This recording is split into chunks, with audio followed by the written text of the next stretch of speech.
தொடர்ந்து நம்ம போர் நிலவரங்களை பார்த்துட்டு இருக்கோம். இப்போ வந்திருக்கக்கூடிய சில முக்கியமான தகவலை ஒரு தொகுப்பா பார்க்கலாம். அதுக்கு முன்னாடி ஒரு முக்கியமான விஷயம், உங்களுக்கு பிஎஃப் அமௌண்ட் எடுக்கிறதுல சிரமம் இருந்தால் இவங்களை தொடர்பு கொள்ளுங்க. இவங்க உங்களுக்கு அதில் ஹெல்ப் பண்ணுவாங்க. அதே மாதிரி உங்களுக்கு இன்கம் டேக்ஸ் ஃபைல் பண்ணுறதுல தேவை இருந்தால் இவங்களை தொடர்பு கொள்ளுங்க. வெறும் கம்மியான சார்ஜ்லேயே உங்களுக்கு அதை செஞ்சு கொடுப்பாங்க. இப்போ நம்ம வீடியோக்குள்ளே போகலாம். முதல் விஷயமே, இப்போது பார்த்தீங்கன்னா எல்லா விதமான போரும் ஈரானில் முடிஞ்சிட்டு இப்போ பொருளாதார போர் நடந்துட்டு இருக்கு. அது என்ன பொருளாதார போர் அப்படின்னு சொல்லிட்டு பார்த்தா, போர் ஆரம்பிக்கும் போது முதல்ல வான்வெளியில் அடிக்கிறாங்க, அதுக்கப்புறம் கடல் வெளியில் அடிக்கிறாங்க, அப்புறம் பார்த்தா தரை வெளியில் அடிக்கிறதுக்கான முயற்சி பண்ணுறாங்க, அப்புறம் ஆட்சி கவிழ்க்க முயற்சி பண்ணுறாங்க. இந்த மாதிரி ஒவ்வொன்றா பண்ணிட்டு அத்தனை போரையும் முடியாமல் கடைசிக்கு சமாதானமும் இவர்களுக்கு சாதகமாக அமெரிக்காவுக்கு அமையாததின் காரணமாக இப்போ பொருளாதார தடைகளாக போட்டுட்ருக்காங்க. அதனுடைய விளைவாக இப்போ பார்த்தீங்கன்னா இன்னும் விலைவாசி ரொம்ப அதிகமாக இருக்குது. அதாவது ஏற்கனவே அமெரிக்காவுடைய $1 ஈரானில் 14 லட்ச ரூபா சமமாமா. நினச்சி பாருங்க, நமக்கு அமெரிக்காவுடைய $1 இங்கே எவ்வளோன்னு பார்த்தீங்கன்னா 92 இல்லை 3 ரூபாவோ வருது. சரி, 100 ரூபான்னு கூட வச்சுக்கோங்க. அவனுடைய $1 நமக்கு 100 ரூபா. நம்ம 100 ரூபாவை கொடுத்து தான் அவனுடைய $1 நம்ம என்ன பண்ண முடியும், வாங்க முடியும். நம்ம இந்த உள்நாட்டிலேயே இருக்கும்போது நமக்கு தெரியாது. ஆனால் நமக்கு ஏற்றுமதி இறக்குமதியில் நடக்கும்போது, டாலரில் நடக்கும்போது என்ன ஆகும், அது செலவு ஜாஸ்தியாகும். இதே நீங்கள் வெளிநாட்டுக்கெல்லாம் போனீங்க, அங்கே சம்பாதிக்கிறீங்க, அந்த செலவெல்லாம் செய்கிறீங்கன்னா உங்களுக்கு அது தெரியும். அப்போ நம்மளுடைய 100 ரூபாய்க்கு அவனுடைய $1 ஈக்குவல். அதுவே நமக்கு ஜாஸ்தியாக இருக்குது. 100 மடங்கு அவனை விட நம்ம கம்மியாக இருக்கமான்ட்டு. அதே ஈரானில் நினச்சி பாருங்க, 14 லட்ச ரூபா. அவனுடைய $1 அங்கே 14 லட்ச ரூபா. நமக்காவது 100 ரூபா தான், அவங்களுக்கு 14 லட்ச ரூபானா அந்த அளவுக்கு பொருளாதார பிரச்சனையும் அங்கே அடிக்கடி பொருளாதார தடை போட்டதின் விளைவாக 14 லட்ச ரூபாய்க்கு குறைந்திருந்துச்சு.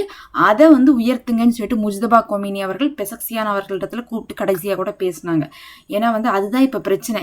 அதனால தான் கடைசியாக கலவரம்லாம் வந்துச்சு அப்படின்னு பேசினாங்க. ஆனா அதை இன்னும் குறைவாகிறதுக்கு வாய்ப்பை தான் இப்போது பொருளாதார போராக அமெரிக்கா அறிவிச்சிருக்காங்க. அதை இன்னைக்கு பார்த்தீங்கன்னா ஈரானும் சொல்றாங்க, ஆமா எங்களுடைய பணம் இப்போ இன்னும் குறைஞ்சிட்டு போகுது மதிப்பில், இருந்தாலும் அதை நாங்கள் மீட்டு கொண்டு வருவோம் அப்படிங்கிறாங்க. இந்த மீட்டு கொண்டு வர்றது அப்படிங்கிறது ரொம்ப ஒரு சிரமமான ஒரு விஷயம்தான். இருந்தாலும் அவர்கள் நம்பிக்கையான வார்த்தையை சொல்லி கொண்டு இருக்கிறாங்க. அமெரிக்காட்ட நாங்கள் தோக்கலை, அதனால எந்த ஒரு கட்டத்திலையும் கடைசியாக அவங்க தான் விட்டு தர மாதிரி வரும். அப்போ எங்களுடைய பொருளாதார பிரச்சனையிலேருந்து நாங்கள் மீண்டு வந்துடுவோம் அப்படிங்கிற மாதிரி இன்னைக்கு ஈரான் அறிவிச்சிருக்காங்க.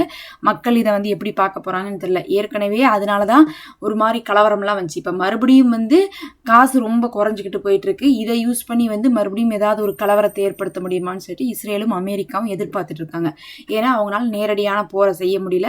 பொருளாதார போரை கொண்டு மக்களுக்கு ஒரு சுமையை கொடுக்கலான்னு சொல்லிட்டு. நார்மலாக இங்கெல்லாம் 1 லிட்டர் பாலை நம்ம வாங்குற காசுக்கு அங்கெல்லாம் கேட்டிங்கன்னா 800 ரூபா 1000 ரூபாங்கிறாங்க. அந்த மாதிரி நம்ம செலவு பண்ணி ஒரு நாளைக்கு என்ன பண்ண முடியாது, நம்மளுடைய வாழ்க்கையை ஓட்டவே முடியாதுங்கிற அளவுக்கு அங்கே விலைவாசி ஏறி கிடக்கு. அடுத்து ஒரு பக்கம் இப்படி ஈரான்கிட்ட பொருளாதார தடையை போட்டுட்டு இருந்தா, மறுபக்கம் காசால போற ஆரம்பிச்சிட்டாங்க இஸ்ரேல் பார்த்தீங்கன்னா போற ஆரம்பிக்காமல் இருந்தாங்க.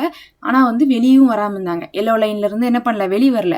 காசாக்குள்ளேருந்து வந்துருவோன்னு சொன்னாங்க. சொன்ன மாதிரி வந்தாங்களான்னு பார்த்தா ஆயுதங்களை கீழே போடுறோன்னு சொன்னாலும் கூட இவங்க வரமாட்டேன்ட்டாங்க. அதனால ஆயுதத்தையும் கீழே போடுறேங்கிறத காசாவுடைய போராளிகள் என்ன பண்ணிட்டாங்க, நிறுத்திட்டாங்க. இப்போ பார்த்தீங்கன்னா நேற்று என்ன அறிவிச்சிருக்காங்கன்னா, காசா டிஸ்ட்ரிக்ட் அப்படின்னு சொல்லக்கூடிய பகுதி அங்கே இருக்குது. காசாவில் அங்கே இருக்கக்கூடிய மக்கள் எல்லாம் வெளியேறுங்க, அங்கே தான் நாங்கள் அடிக்க போகிறோம் அப்படின்னு இருக்காங்க. அது மட்டும் இல்லாமல் நேற்று ஷேக் ரத்வான் பகுதியில் தாக்குதலையும் நடத்தியிருக்காங்க. ஒரு பக்கம் காசா டிஸ்ட்ரிக்ட்லேருந்து வெளியே வர சொல்லிட்டு இன்னொரு பக்கம் ஷேக் ரத்வானையும் தாக்குதல் நடத்தியிருக்காங்க. மறுபடியும் குண்டு போட ஆரம்பிச்சிட்டாங்க காசாவின் மீது இஸ்ரேல். ஏன் இப்படி பண்ணுறாங்கன்னு பார்த்தீங்கன்னா, எலெக்ஷன் வருது இன்னும் 2-3 மாதத்தில். அந்த எலெக்ஷனில் ஜெயிக்கணும்னா அட்லீஸ்ட் போர் நடத்தணும். எலெக்ஷனுக்கு போருக்கு என்ன சம்பந்தம், போர் நடந்தால் தானே அவங்க ஓட்டு போட மாட்டாங்க அப்படின்னு கேட்டால், அதாவது மற்ற நாடுகளும் இஸ்ரேலும் ஒன்று கிடையாது. இஸ்ரேலுடைய பழக்கமே என்ன, அவங்களுடைய படிப்பே எப்படி இருக்குன்னு பார்த்தீங்கன்னா, குழந்தைகள்லேருந்தே அவர்களுடைய பள்ளி பருவத்திலேயே அவங்களுடைய புத்தகத்திலேயே அவங்க கொடுத்துருக்கக்கூடிய நிறைய சிலபஸ் அங்கே இருக்கக்கூடிய ஒட்டுமொத்த மத்திய கிழக்கும் பிடிக்கணும். நம்ம இஸ்ரேலை என்ன பண்ணிட்டோம், அவங்கள்ட்ட நம்ம விட்டு கொடுத்துட்டோம், அந்த இஸ்ரேலை நம்ம மீட்டெடுக்க போகிறோம், கிரேட்டர் இஸ்ரேல் அப்படிங்கிறத கொண்டு வரணும், பக்கத்தில் இருக்கக்கூடிய காசால இருக்கிறவங்களாம் நம்மளுடைய எதிரிகள், அவர்களை நம்ம அழிக்கணும் இப்படின்னு சொல்லி வளர்த்தனால குழந்தைகள்லேருந்து பெரியவங்க வரையும் அங்கே பக்கத்தில் இருக்கக்கூடிய காசா மக்களோ வெஸ்ட் பேங்க் மக்களோ முஸ்லீம் மக்கள் கஷ்டப்படணும் அப்படிங்கிறத எதிர்பார்ப்பாங்க. இவங்களை அடித்தா அவங்கள்ட்ட ஓட்டு வாங்கிடலாம். அதனால பார்த்தீங்கன்னா மற்ற எல்லாத்தையும் விட்டுட்டு ஊழல் பண்ணதெல்லாம் விட்டுருவாங்க.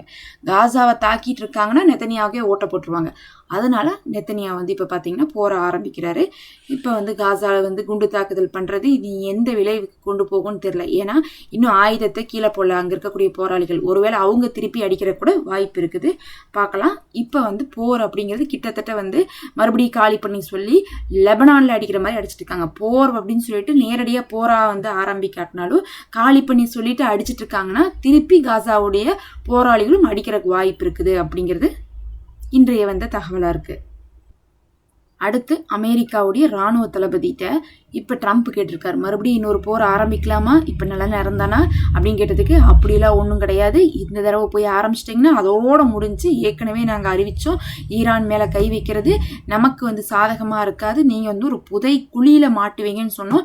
அப்போ தான் கேட்காம என்ன பண்ணிட்டீங்க, எங்களுக்கே சொல்லாமல் காங்கிரஸ்ட்டு ஒப்புதலே வாங்காமல் போய் போற ஆரம்பிச்சிங்க.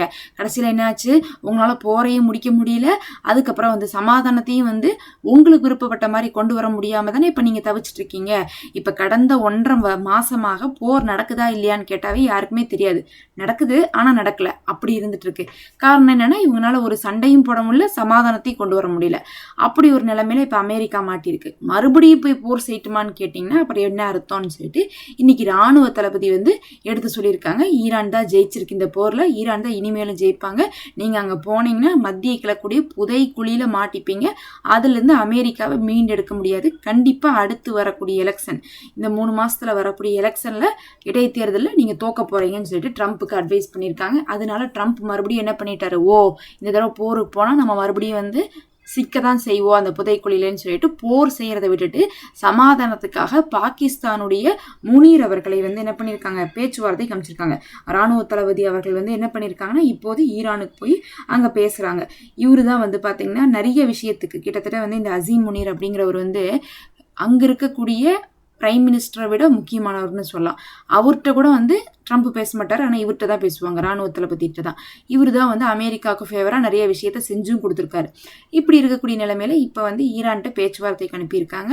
ஈரான்கிட்ட வந்து இப்போ போய் அங்கே தான் ஈரானில் தான் அவர் இருக்காரு, பேச ஆரம்பிச்சிருக்காரு, வாங்க பேச்சுவார்த்தைக்கு வாங்க, இந்த 1.5 மாசமா இப்படியே இழுத்துட்டு இருக்கு, நம்ம கடைசியாக ஒரு சமாதானத்தை முடிவு பண்ணிடுவோம்னு சொல்லிட்டு கூப்பிட போயிருக்காங்க. அப்போ அமெரிக்கா வந்து இராணுவ தளபதியுடைய பேச்சுக்கு பயந்து கேட்டு கட்டுப்பட்டு இப்போது ஈரான்கிட்ட சமாதானத்துக்காக பாகிஸ்தானை தூது அனுப்பியிருக்கு.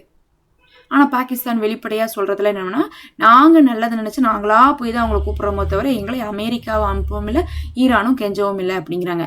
இவங்க வந்து நடுவில் நிற்கிற மாதிரியே காமிச்சுக்கிறாங்க. ஆனால் இது வந்து பார்த்தீங்கன்னா பின்னாடி இருந்து அனுப்புறது அமெரிக்கா தான். இதெல்லாம் தான் இன்னைக்கு வந்த முக்கியமான தகவல்.